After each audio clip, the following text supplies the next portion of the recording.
So you're thinking about starting a business. Maybe you're a student with a brilliant idea scribbled on a napkin, or a seasoned professional who's just ready for a change. Well, in this explainer, we're going to demystify the entire journey of business ownership. We're breaking down the exact paths, the actual routes you can take to become an entrepreneur. Let's get right into it. Okay, right off the bat, we have to tackle the ultimate question, the one that literally stops so many aspiring founders in their tracks. Are entrepreneurs born, or are they made? Like, is there some magic business gene? Well, the research tells us it's actually a powerful mix of both. Sure, you might have some innate traits, but your environment and your drive to actively learn, that's what actually forges success. To unpack all of this, here's our game plan. First, the essence of entrepreneurship. Then we'll look at the myths, benefits, and drawbacks. After that, we're exploring the 4 routes, starting from scratch, buying an existing business, joining a family business, and finally, the franchise model. All right, Section 1, the essence of entrepreneurship. Let's do a quick reality check and look at how this whole concept evolved. Because, entrepreneurship isn't just some modern fad that popped up in Silicon Valley. It's a fundamental piece of human evolution. Think about it. We've gone from hunter-gatherer tribes figuring out fire and tools to the agricultural revolution, the massive shift of the industrial era, all the way to today's crazy tech revolution. It's basically an unbroken chain of humans just dynamically solving problems. Actually, an 18th century French businessman, Jean-Baptiste, totally hit the nail on the head. He defined the entrepreneur as someone who shifts resources from an area of lower productivity into an area of higher yield. So it's not just about opening a shop. It's about being an organizer, an innovator, taking something basic and squeezing totally new value out of it. Now, modern entrepreneurship is huge, and we actually measure it globally. According to the Attitude Sub-Index of the Global Entrepreneurship Index, the baseline requires some very specific traits. You need opportunity perception, basically spotting that gap in the market. You need startup skills, and crucially, you need risk acceptance. You've got to be psychologically ready to step into the unknown. But wait, there's more. If we look at the aspirations sub-index, successful ecosystems also demand a serious hunger for innovation.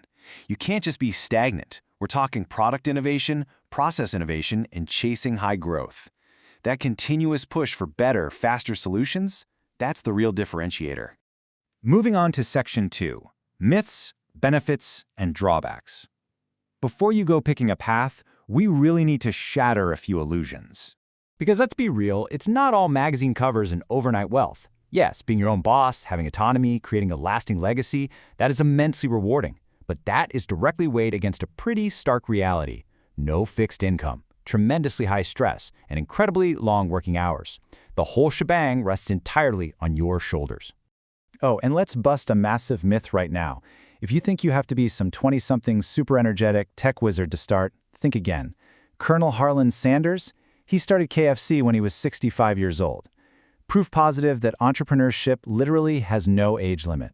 You absolutely never age out of the ability to organize resources and innovate. Okay, Section 3. This is Route 1, starting from scratch. Let's see what the pure, built-from-the-ground-up path looks like. Creating a new venture gives you maximum creativity. You own the vision, 100%. But man, the risk is incredibly high. It takes significant time, deep market awareness, and a bulletproof business plan to survive that initial zero capital phase. Your fate is completely uncertain here, so this is definitely the high-wire act of the 4 routes. Which brings us to Section 4, Route 2, buying an existing business. If building from absolutely nothing isn't your vibe, this is your next option.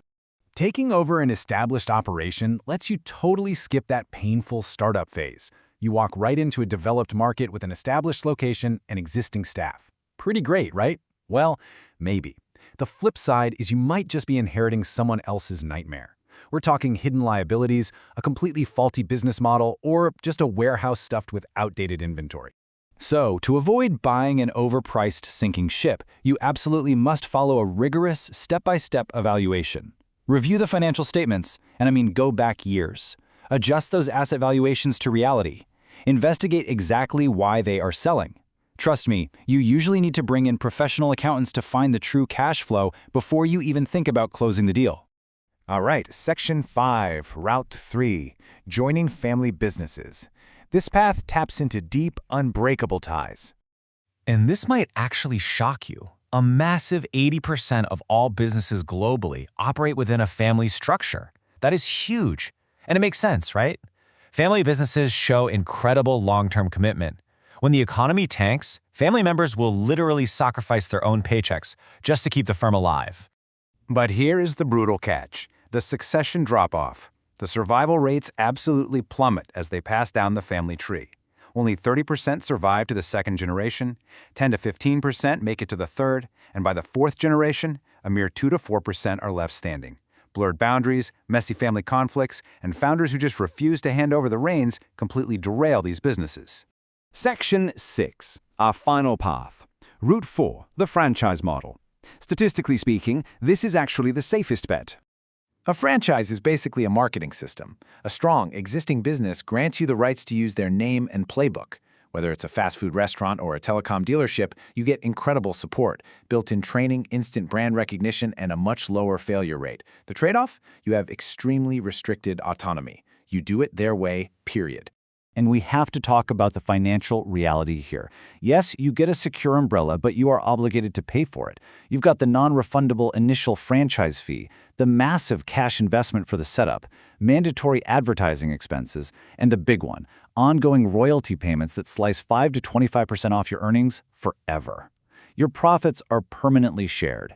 So, look, no matter which of these 4 routes you end up choosing, success ultimately boils down to a few essential traits. You've got to be creative. You need deep, deep resilience to bounce back from the inevitable punches. You have to commit to continuous learning. And, most importantly, you have to become an absolute master at calculated risk management.